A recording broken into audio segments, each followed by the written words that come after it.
Greetings, divines. So today I would love to discuss African monarchs, leadership, African diaspora leadership. And when I say that, I mean in terms of chiefs, kings, queens, traditional leaders, tribal leaders, in that aspect. And some of the important benefits it has for us in the diaspora and what that really means for us. This topic came up because I had one of my godchildren to ask me about when I received my appointment as Queen of the African Diaspora for the Bateke ethnic group. There was a lot of protocols, different protocols and taboos that were presented to me, and I am familiar with taboos because of my spiritual background. So taboos and restrictions have been a part of my life for several years now. So it's not something that was a lot for me to take in when I received these new taboos and protocols, but I do understand that for many of us in the diaspora, is something that we culturally are not so used to. More and more people are understanding spirituality, African spirituality, and traditional customs. So I want to say that more and more people in the diaspora, the African Americans, we are learning. We're coming to an awareness of a lot of traditional customs. So it is something that we are getting used to. But one of the protocols that I received is something that is going to affect how I communicate with people when I'm in the public. And so I want to talk a little bit about that as well today. But I will start out and give a little background about traditional leaders in many African communities and African culture. I can't speak for all of them, but I know there's a lot of parallels, and it is, eldership and authority is something that I've seen really respected highly in African communities. But for the Yoruba and for the Congo, I can't speak about that. The interesting thing is that because we in the diaspora, we're not so used to, quote, kings and queens as titles. We are used to more political titles. I think that is something that it's gonna take some time for our minds to wrap around. It is something that I would describe as a difference between more European and Western leadership monarchs as it compares to African monarchs. And in European aspects, a king and a queen often hold positions for political reasons. So it's symbolic sometimes, like the Queen of England, where they may not have a whole lot of political power, but they represent politically and connect more in that way. Traditionally, in African culture, it is very spiritual. I want to say that in African culture, these traditional leaders held a strong spiritual significance. However, they did cross over after years to really get involved or be connected more politically, and vice versa. I believe that in European leadership, it was more political, and then behind the scenes, you had a lot of connection with the church per se, religion. And then with American culture, our leadership for government was to stand on it all being about politics and not to cross religion into it. So with African leadership really having a basis in spirituality, it does speak a lot. It speaks volumes about the foundation of what those leaders represent.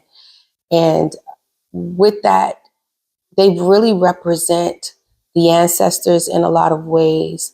They represent divinity. They also represent the people in the land, Mother Earth.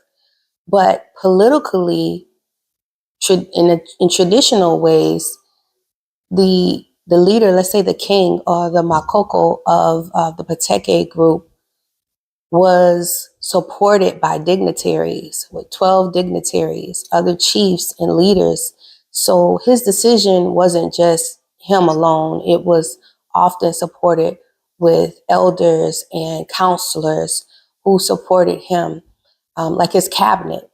And again, vice versa, you can cross it over into European and American ways of leadership. The women really crowned the king. You know, the women, the ancestral mothers, the mothers of wisdom, the mothers of power, really had an effect on the king being the king and how he was selected in many cultures. So I would like to say that people should really look at it in a more spiritual significance for us in the African diaspora,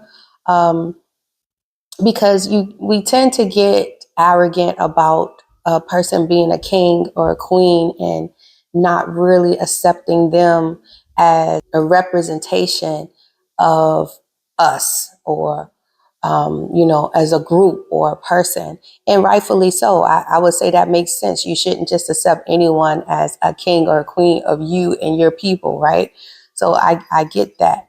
But I think African Americans, I can speak for my own culture because I'm African American. A lot of us can get a little testy around that the title of someone being a king or a queen over them as a group, especially if they didn't have any hand in the whole ordeal or any say as far as voicing their opinion or selecting and voting for a person. And I agree with that. I think that rightfully so, we should have a stand on who we accept as representation.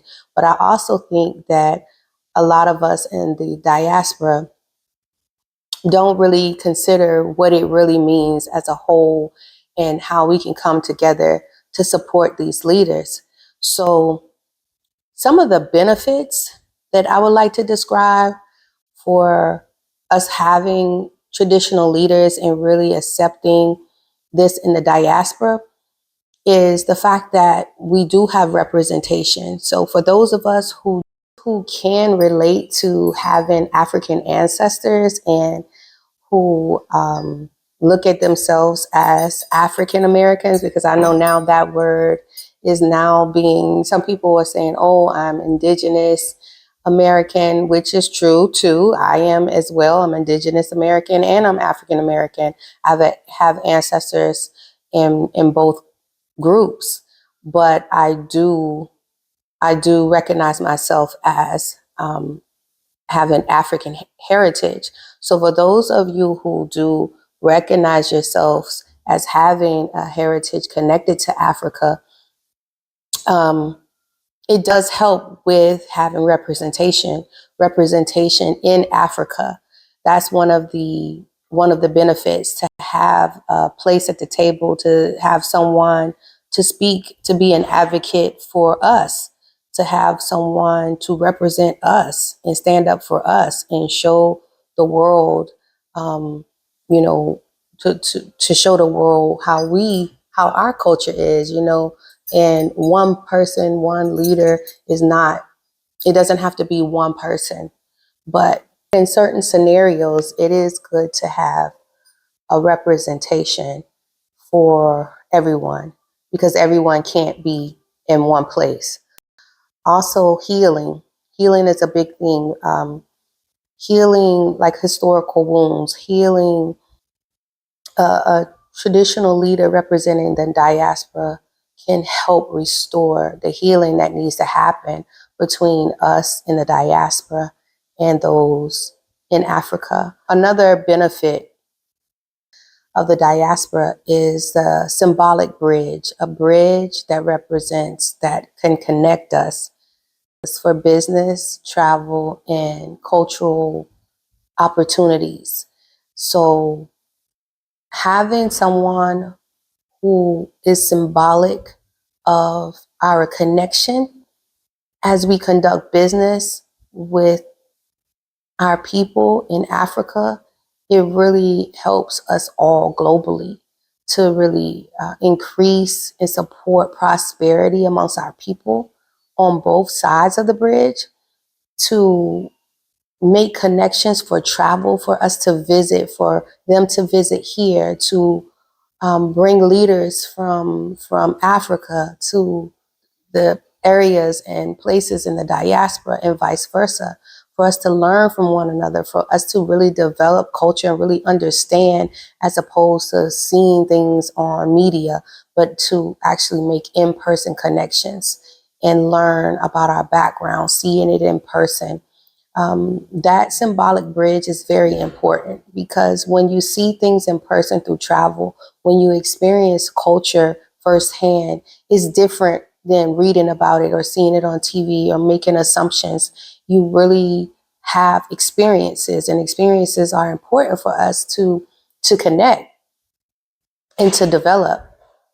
The fourth benefit for having a traditional leader for the African diaspora to represent us and our different ethnic groups, kings and queens and chiefs and all of the sorts, restoring a broken ancestral link is important. Any feelings of disconnect ancestrally, it really does help in the sense of spirituality, in the sense of spiritual authority. Really, the ancestors are the ones that's behind all of this. It's not so much of people who are saying, hey, I want to be a king, I want to be a queen, and they just get the position. It's really, and for me, for myself, I can speak that a lot of it is so much conducted in the spiritual realm that we may be aware, but we may not be aware exactly of how it is to come to pass. The ancestors know when. They are the ones behind the scenes working spiritually to bring it all together. So yeah, it's not something that you can just say that you want and take it. It's more, you have to be selected, you have to be chosen for it, and the ancestors will usher you to it. So because the ancestors have such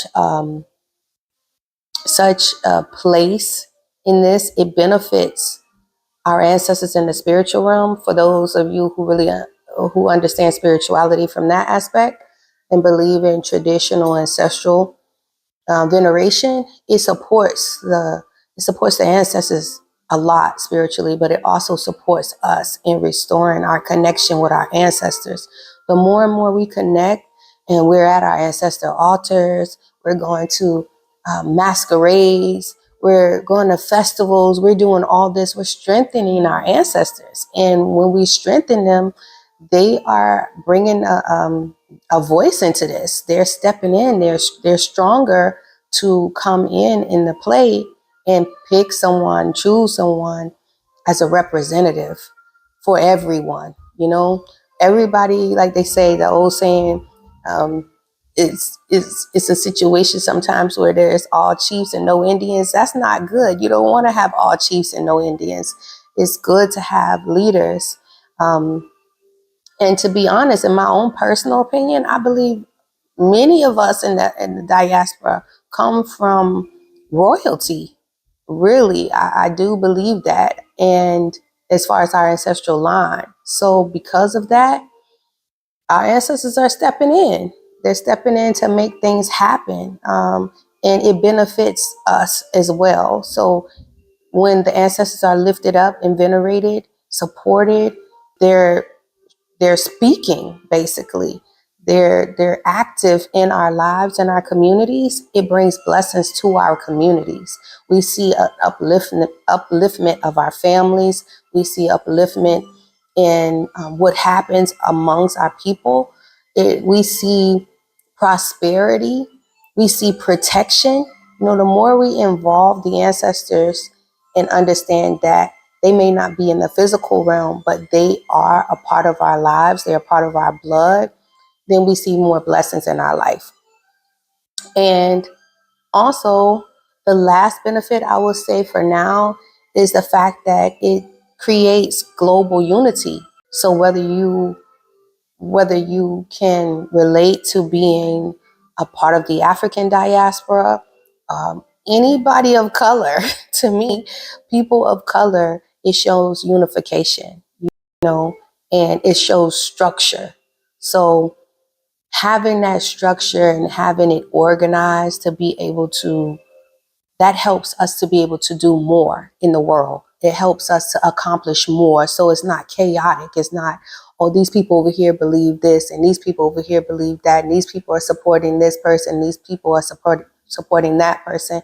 When it's some kind of structure and you have this group of people came from this ethnic group, this place in the world, and this ethnic group, this kingdom, this clan, that structure and organization, it really helps us as people around the world, as people could really have a strong presence in the world to accomplish what we want to accomplish, to create our legacies, for our legacies to be strong.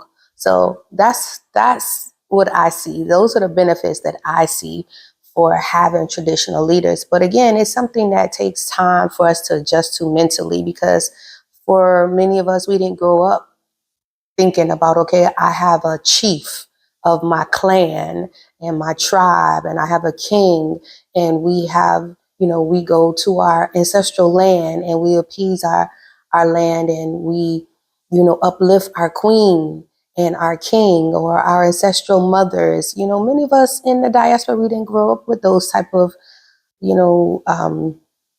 concepts. So it takes time to wrap your mind around it. But I do ask that the people of the diaspora, that we be easy with ourselves and we not take so much offense. So that's into my next part of this topic, which is protocols. With protocols, so for some people, for every person, it may be different.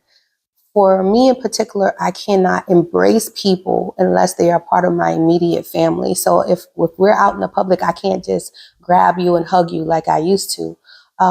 Traditional leaders have to be very careful with their energy and protecting their energy. So we can't just exchange energy even through hugs with anybody, just anybody, because we hold such a connection spiritually.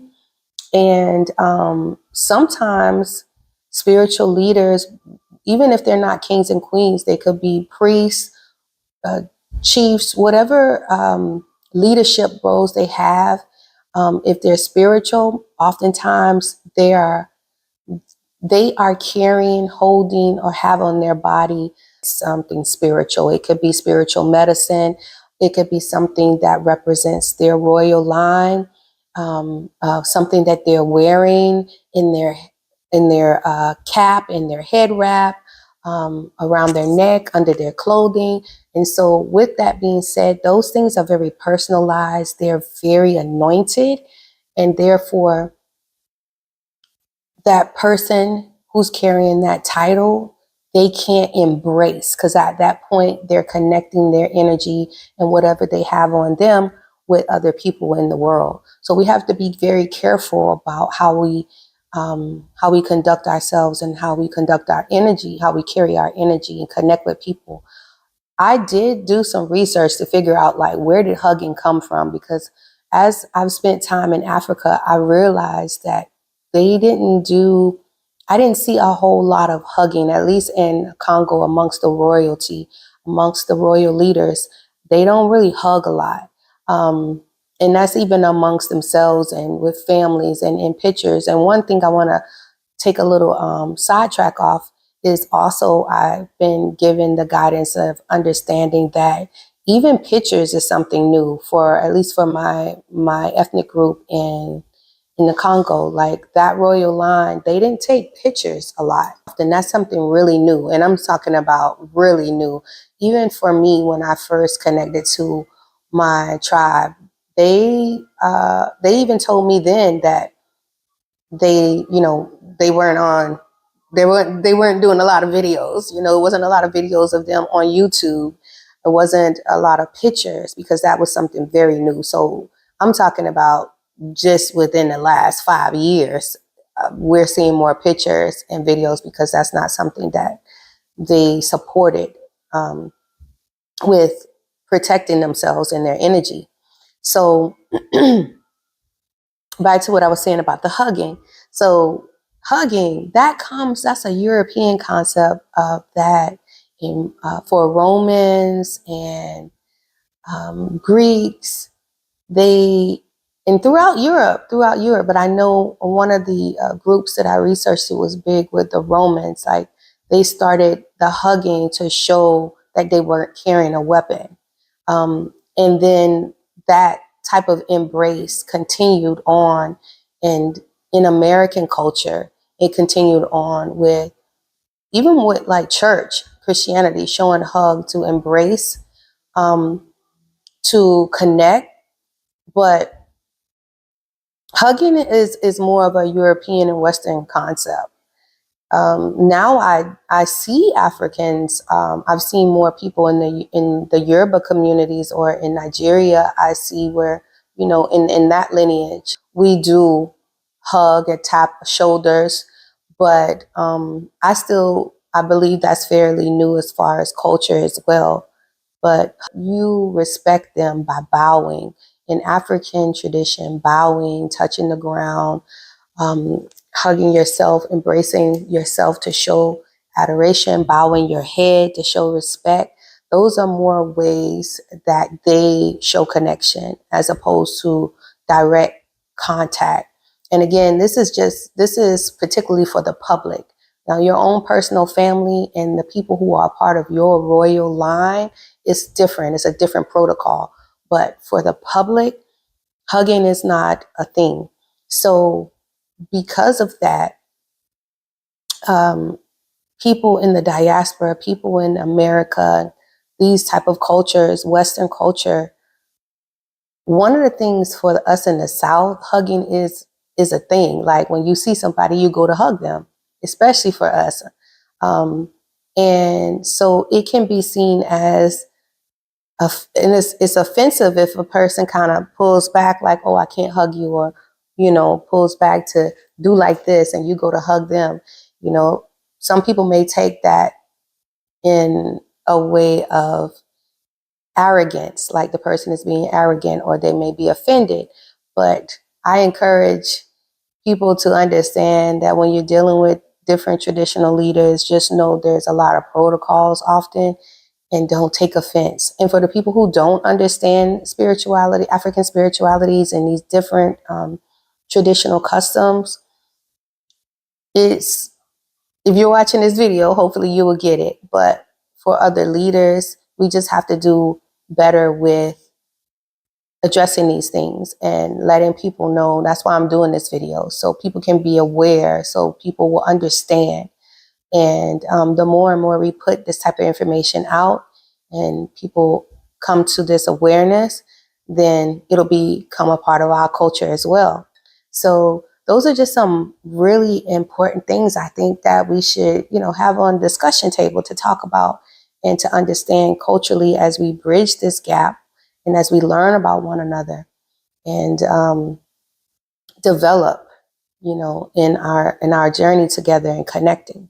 So I trust that this will support everyone in watching this video and understanding queenship, kingship, chieftaincies, and the roles that we carry out for traditional leaders of African customs and culture and African diaspora as well.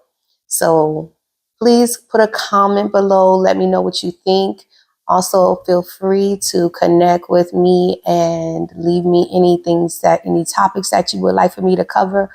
But yeah, I'm really open to talking about this role that I carry now and would love to have more discussions around it.